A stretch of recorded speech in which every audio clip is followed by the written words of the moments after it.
कानपुर के ऋषभ तिवारी हत्याकांड में पुलिस ने चौंकाने वाला खुलासा किया है।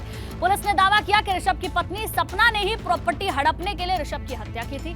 सपना ने पहले अपने प्रेमी और उसके साथी से पति पर हमला करवाया। जानलेवा हमले से जब ऋषभ बच गया तो दवाइयों का ओवरडोज देकर उसको खुद ही मार डाला।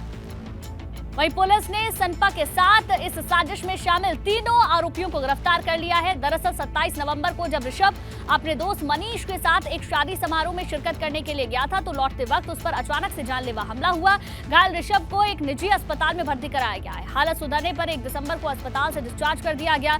3 दिसंबर को अचानक ऋषभ की हालत बिगड़ी और उसको हैलट अस्पताल में भर्ती कराया गया, जहां उसकी मौत हो गई। जांच के बाद ये बात सामने आई है कि ऋषभ के नाम पर कई प्रॉपर्टी है, जिससे हड़पने के लिए सपना ने अपने पुराने साथी के साथ मिलकर इस साजिश को रचा था। आरोप यह है कि सपना ने इससे पहले अपने ससुर को भी दवाओं का ओवरडोज देकर मारा। जब वह पकड़ी नहीं गई तो उसने पति ऋषभ को भी दवाइयों का ओवरडोज देकर मार डाला। डिजिटल मार्केटिंग को सीखकर आपके प्रोडक्ट्स और सर्विसेज को दुनिया को बेचना चाहते हैं तो फ्रीडम ऐप को अभी डाउनलोड करें। डिजिटल मार्केटिंग का एक्सपर्ट बने। ऋषभ के पिता की 4 महीने पहले ही मौत हुई है, तो ये पूरा मामला सामने आया है। ऋषभ तिवारी हत्याकांड में सनसनीखेज खुलासा हुआ। पत्नी सपना ने ही अपने पति को जान से मार डाला है।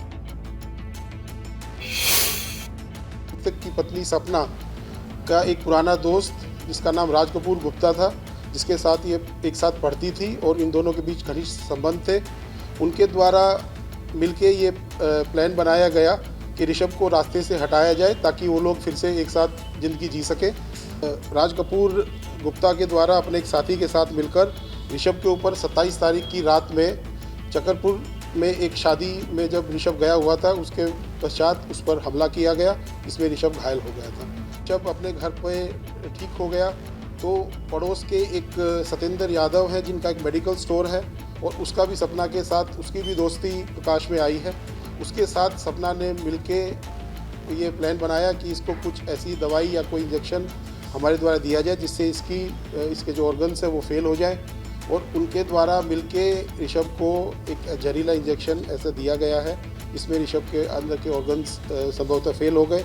पोस्टमार्टम परीक्षण में मृत्यु का कारण स्पष्ट नहीं हो पाया और विसरा को प्रिजर्व किया गया है। मुझे यकीन है कि जब विसरा की रिपोर्ट आएगी तब इसमें चीज़ें और स्पष्ट हो पाएंगी।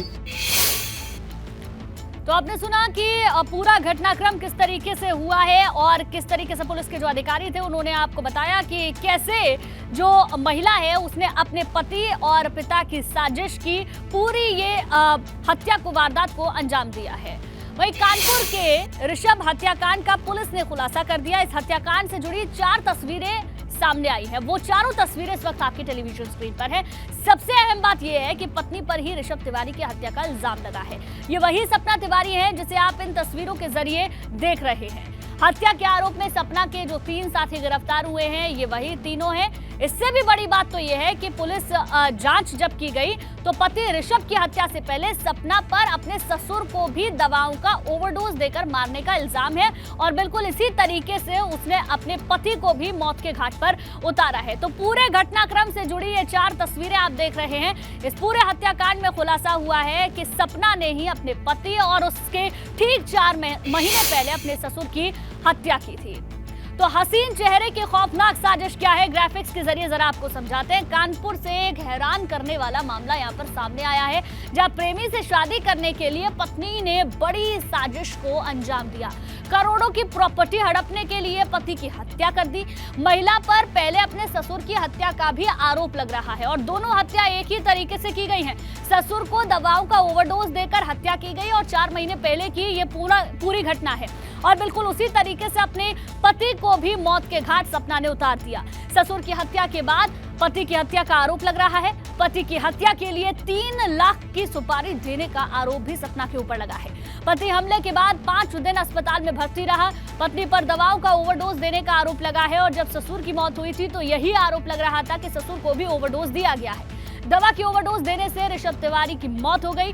पति की हत्या के बाद प्रेमी से शादी करने की तैयारी सपना की थी। प्रेमी से शादी करके दूसरी जगह बसने की प्लानिंग थी। पति की हत्या कर प्रॉपर्टी बेचने की भी साजिश थी। आरोपी सपना ने पूछताछ में हत्या की बात को कबूल भी कर लिया है। सपना ने प्लानिंग करने के लिए क्राइम सीरियल देखे। पुलिस ने हत्या के आरोपी सपना को बहरहाल गिरफ्तार किया है। गिरफ्तारी के बाद उससे पूछताछ की गई और खुद उसने इस बात को कबूल भी कर लिया है। सपना का प्रेमी और प्रेमी के दोस्त भी बहरहाल पुलिस की अब गिरफ्त में है। सपना को 2 साल पहले ही सपना की शादी हुई थी, जिसके बाद उसने इस घटना को अंजाम दिया है। ठीक 4 महीने पहले ससुर की हत्या और उसके ठीक 4 महीने बाद एक ही तरीके से ओवरडोज देकर पति की हत्या। और साजिश ये थी कि वो अपने प्रेमी के साथ अपना दूसरा घर-बार बसाए, लेकिन पति की जो प्रॉपर्टी है उसे हड़पने के बाद। तो ये पूरे हसीन चेहरे की खौफनाक साजिश थी जो सामने आई है। मामला कानपुर का है, जहां से ये पूरी घटना सामने आई है। चलिए इस पर और ज्यादा अपडेट लेते हैं। रतीश हमारे संवाददाता ज्यादा जानकारी के साथ हमारे साथ जुड़ गए हैं। रतीश, जब 4 महीने पहले ससुर की हत्या की गई थी, तब क्या सपना का नाम सामने नहीं आया था, या फिर ये पूरा खुलासा पति की मौत के बाद हुआ है? देखिए, पूरे मामले में खुलासा पति की मौत के बाद हुआ है। ऋषभ तिवारी पर 27 नवंबर को, जब वो एक शादी में शिरकत करने अपने दोस्त के साथ गया था, तो स्कूटी पर सवार होकर जब वो वापस लौट रहा था छतरपुर से, उस वक्त हमला किया गया था। जानलेवा हमला था, लेकिन ऋषभ उसमें बच गया था। उसके बाद वो अस्पताल में भर्ती हुआ और 1 दिसंबर को वो घर आ गया था डिस्चार्ज होकर के। लेकिन दवाइयों का ओवरडोज देने के बाद, जो पुलिस की थ्योरी है और पुलिस ने दावा किया है, दवाइयों का ओवरडोज दिया गया, जिसके बाद 3 दिसंबर को ऋषभ तिवारी की मौत हो गई। इसके बाद FIR दर्ज हुई थी और पुलिस तफ्तीश कर रही थी। पुलिस ने अपनी तफ्तीश में यह पाया है कि दवाइयों का ओवरडोज दिया गया, जिससे ऋषभ की मौत हुई। हालांकि पोस्टमार्टम रिपोर्ट में अभी ये क्लियर नहीं हुआ, लेकिन इसके लिए विसरा सुरक्षित कराया गया है।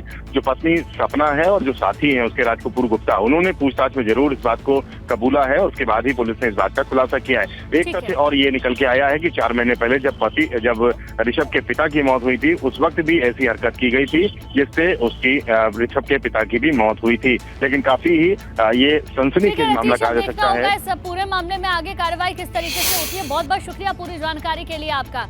डिजिटल मार्केटिंग को सीखकर आपके प्रोडक्ट्स और सर्विसेज को दुनिया को बेचना चाहते हैं तो फ्रीडम ऐप को अभी डाउनलोड करें। डिजिटल मार्केटिंग का एक्सपर्ट बनें।